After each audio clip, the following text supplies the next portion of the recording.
Bienvenue pour cette nouvelle séquence de paroles de la vie éternelle avec Marc Joseph. Nous sommes aujourd'hui le 14 octobre 2023. 14 octobre 2023, encore un jour de grâce que Jésus-Christ donne. Un jour de grâce que Dieu nous donne de vivre avec la présence de Jésus-Christ dans nos vies. Un jour de grâce et de bénédiction. Pourquoi? Lorsque Jésus-Christ est là dans une vie, il ne peut apporter que la bénédiction, puisque Jésus-Christ n'est pas venu pour notre malheur, mais il est venu nous sauver. Et c'est pour ça qu'il te dit ce matin, je suis avec toi tous les jours jusqu'à la fin du monde. Et moi, je te dis, souviens-toi et n'oublie jamais cela. En sorte que tu ne sois jamais pris et dominé par la panique.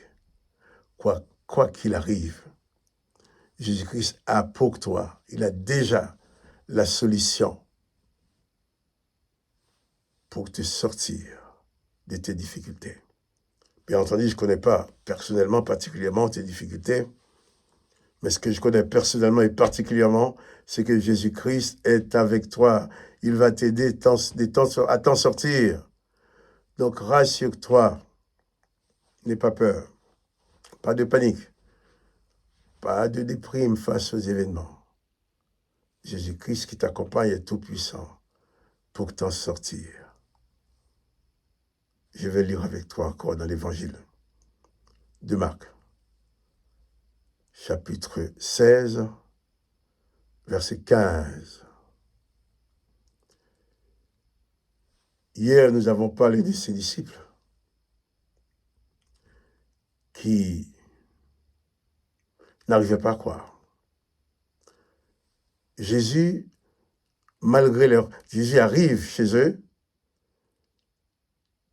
il leur reproche leur incrédulité.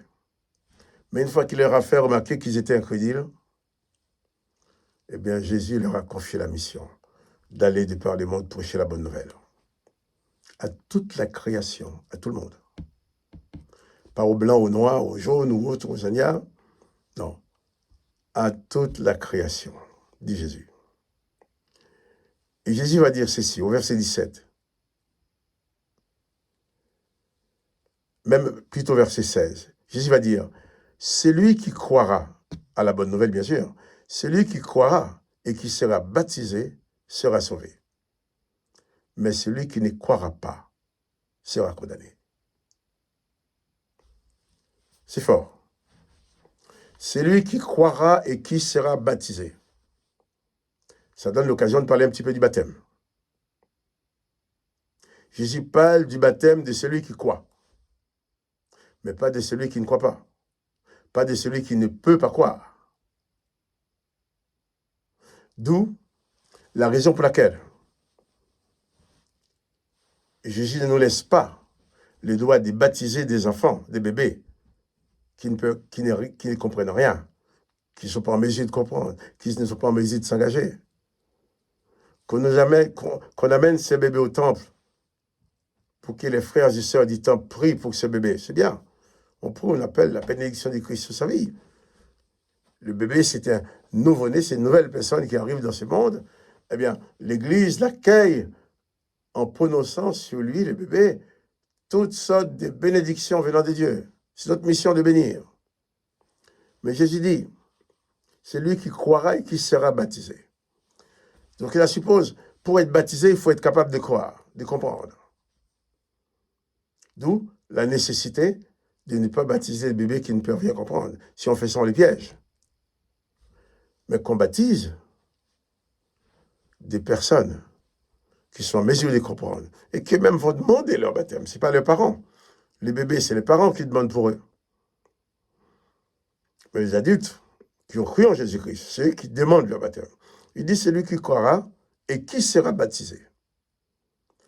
La foi en Jésus-Christ, lorsqu'on croit en Jésus-Christ, ça doit absolument être suivi d'un baptême d'eau.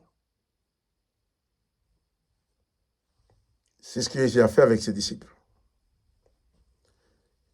Quelqu'un, tu crois en Jésus-Christ, tu veux suivre Jésus-Christ? Eh bien, je te baptise d'eau. Et je vais dire aussi que le baptême n'est pas un diplôme. Les gens vont dire, mais maintenant, je suis baptisé, je fais ce que je veux. Le baptême n'est pas un diplôme. Le baptême n'est pas une fin. Quand tu te fais baptiser plutôt, tu t'embarques pour une vie nouvelle avec Jésus-Christ. Le baptême, effectivement, c'est la fin d'une chose, mais c'est le commencement d'une autre chose beaucoup plus merveilleuse.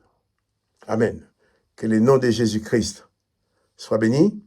Celui qui croira et qui sera baptisé sera sauvé. Et Jésus ajoute, mais celui qui ne croira pas sera condamné.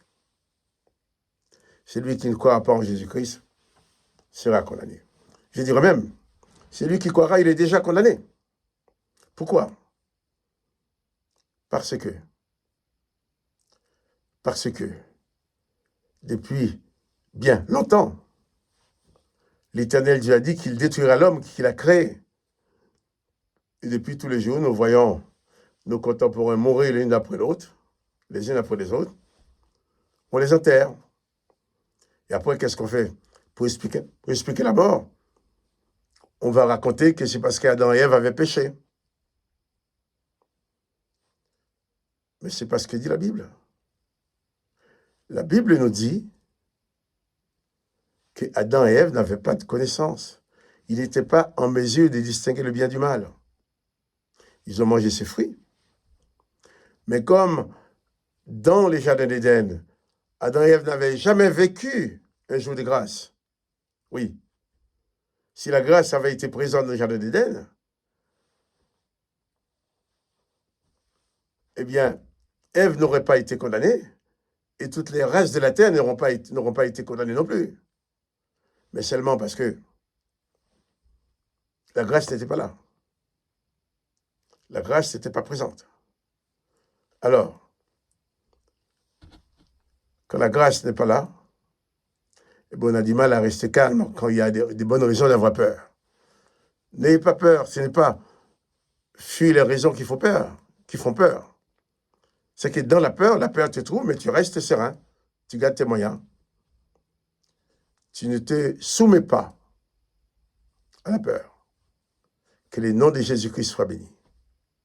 Que toi aussi, tu sois béni. Et merci. Merci. Encore merci à Dieu qui nous a donné Jésus-Christ avec la possibilité d'accéder à la vie éternelle. Alors, que le nom de Jésus-Christ soit béni.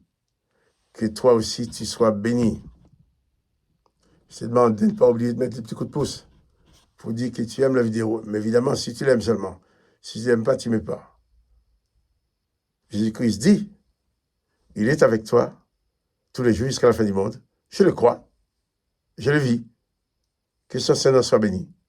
Que toi aussi, tu sois béni. Quant à moi, Marc-Joseph, je te dis, mettez-moi les petits coups de pouce et puis à demain pour une nouvelle séquence de paroles de la vie éternelle.